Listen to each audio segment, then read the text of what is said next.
ബാലിദ്വീപ്, സിംഹഭൂമി, Nile diary, London notebook തുടങ്ങിയ യാത്രാവിവരണ ഗ്രന്ഥങ്ങൾ രചിച്ച മലയാളത്തിലെ പ്രശസ്തനായ സഞ്ചാര സാഹിത്യകാരൻ എസ് കെ പൊറ്റക്കാട്ട്. ഉണ്ണീസ് വിജയപാത അവതരിപ്പിക്കുന്ന വായനാദിന ക്യൂസ്. UP, HS, HSS വിഭാഗങ്ങൾക്ക് അനുയോജ്യമായ ചോദ്യങ്ങളടങ്ങിയ ഈ ക്യൂസിലേക്ക് എല്ലാ കൂട്ടുകാർക്കും സ്വാഗതം. വായനാദിന, സാഹിത്യ, ലൈബ്രറി ക്യൂസിനും മറ്റ് GK ക്യൂസുകൾക്കും ഉണ്ണീസ് വിജയപാത സബ്സ്ക്രൈബ് ചെയ്തോളൂ. എല്ലാവർക്കും സ്വാഗതം. മലയാളം ഉൾപ്പെടുന്ന ഭാഷാഗോത്രം ഏതാണ് എന്നറിയാമോ? ദ്രാവിഡ ഭാഷാഗോത്രം. ദ്രാവിഡ ഭാഷാഗോത്രത്തിലാണ് മലയാളം ഉൾപ്പെടുന്നത്. 2000 വർഷത്തിൽ കൂടുതൽ പഴക്കം ഉള്ള ഭാഷകൾക്ക് ഇന്ത്യ ഗവൺമെന്റ് നൽകി വരുന്ന പദവി എന്താണ്? ശ്രേഷ്ഠ ഭാഷാ പദവി, ക്ലാസിക്കൽ ലാംഗ്വേജ് സ്റ്റാറ്റസ്. ശ്രേഷ്ഠ ഭാഷാ പദവി. മലയാള ഭാഷയ്ക്ക് ശ്രേഷ്ഠ ഭാഷാ പദവി ലഭിച്ചത് ഏത് വർഷമാണ്? 2013.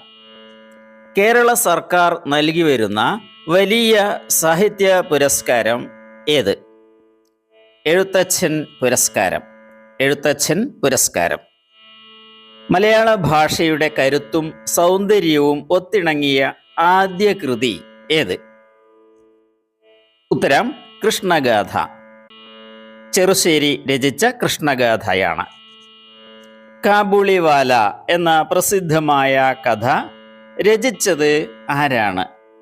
മഹാകവി രവീന്ദ്രനാഥ ടാഗോറിൻ്റെയാണ് കാബൂളിവാല. മലയാളത്തിൽ സിനിമയാക്കിയ ആദ്യത്തെ നോവൽ ഏത്? മാർത്താണ്ഡവർമ്മയാണ്. മലയാളത്തിലെ ആദ്യത്തെ ചരിത്ര നോവൽ എന്ന സ്ഥാനമുള്ള കൃതി മാർത്താണ്ഡവർമ്മ. CV രാമൻപിള്ള രചിച്ച മാർത്താണ്ഡവർമ്മ. കവി ചങ്ങമ്പുഴ രചിച്ചിട്ടുള്ള നോവൽ കൃതിയുടെ പേര്? കളിത്തോഴി. സ്വദേശാഭിമാനി എന്ന പേരിലുള്ള പത്രത്തിൻ്റെ സ്ഥാപകൻ ആര്? കെ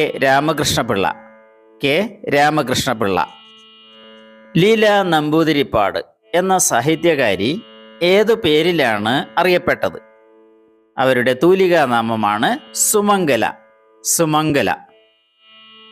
കേരള സാഹിത്യ അക്കാദമി അവാർഡ് നേടിയ മീശ നോവൽ രചിച്ചതാര്? എസ് ഹരീഷ്. ഉത്തര മലബാറിൽ നടന്ന കയ്യൂർ സമരത്തെ പശ്ചാത്തലമാക്കി ചിരസ്മരണ എന്ന നോവൽ രചിച്ച കന്നഡ സാഹിത്യകാരൻ? നിരഞ്ജന. കോഴിക്കോടിനെ സാഹിത്യ നഗരം, സിറ്റി ഓഫ് ലിറ്ററേച്ചർ ആയി അംഗീകരിച്ചത് ഏതു വർഷമാണ്? ഉത്തരം 2023.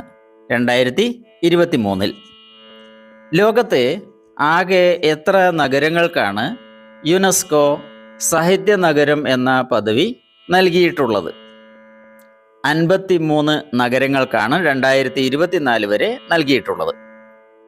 ഗാന്ധിജിയുടെ മരണത്തിൽ മനംനൊന്ത് വള്ളത്തോൾ രചിച്ച കാവ്യത്തിൻ്റെ പേരെന്താണ്? ബാപ്പുജി എന്ന കാവ്യം. മലയാള അച്ചടിയുടെ പിതാവ് എന്നറിയപ്പെടുന്നത് ആര്? Benjamin Bailey. രാജ്യത്തെ ഭരണഘടനയുടെ ആമുഖം എഴുതി തയ്യാറാക്കിയത് ആരാണ്? ജവഹർലാൽ നെഹ്റു. മലയാളത്തിലെ ആദ്യത്തെ ഖണ്ഡകാവ്യം ഏതാണ്? ഉത്തരം വീണപൂവ്. അറിവിൽ തിളങ്ങാൻ, വിജയം നേടാൻ ഉണ്ണീസ് വിജയപാത ഇപ്പോൾ തന്നെ സബ്സ്ക്രൈബ് ചെയ്യൂ. പാണ്ഡവപുരം എന്ന നോവൽ രചയിതാവ് ആര്? സേതുവിൻ്റെ നോവലാണ് പാണ്ഡവപുരം. ആദ്യത്തെ മലയാള സാഹിത്യ മാസിക ഏതാണ്? ഉത്തരം വിദ്യാവിനോദിനി മാസിക. കവി കുഞ്ഞുണ്ണി മാഷെ ഏറെ സ്വാധീനിച്ച ഭാഷാശൈലി ആരുടേത്? ഉത്തരം കുഞ്ചൻ നമ്പ്യാർ. മഹാകവി കുഞ്ചൻ നമ്പ്യാരുടെ ശൈലി. കേരളം മലയാളികളുടെ മാതൃഭൂമി എന്ന കൃതിയുടെ രചയിതാവ്? ഉത്തരം EMS Namboodiripad. EMS.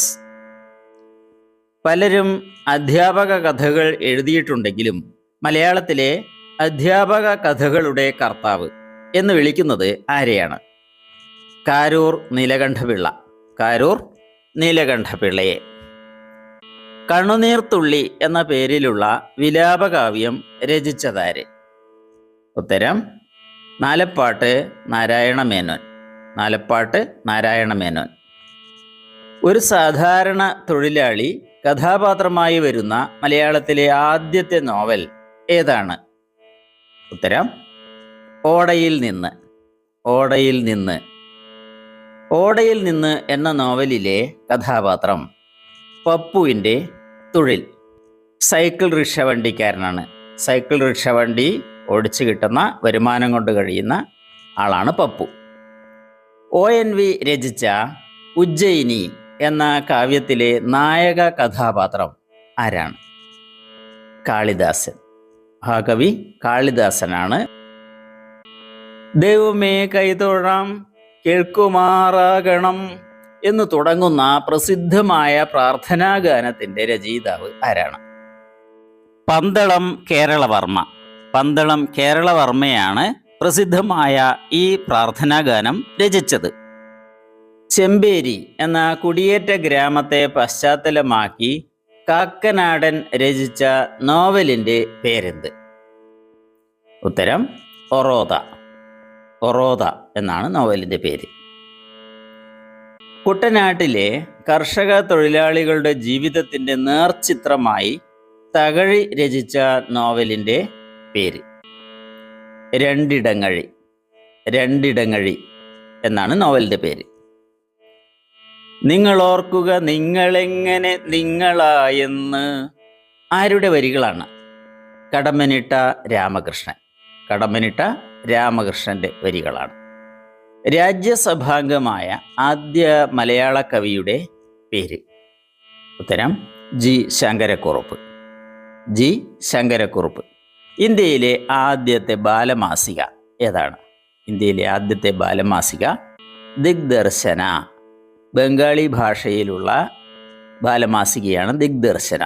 Your bonus question is here. ഏറ്റവും ഒടുവിൽ മലയാള ഭാഷയിൽ ജ്ഞാനപീഠ പുരസ്കാരം ലഭിച്ചത് ആർക്കാണ് എന്നറിയാമോ? MT Vasudevan Nair, Akkitham Achuthan Namboothiri, ONV Kurup. ഇവരിൽ ആർക്കാണ്? നിങ്ങളുടെ ഉത്തരം കമന്റ് ചെയ്യൂ ഉടൻ. ഇപ്പോൾ തന്നെ. Thanks for watching. അടുത്ത വീഡിയോയിൽ വീണ്ടും കാണാം.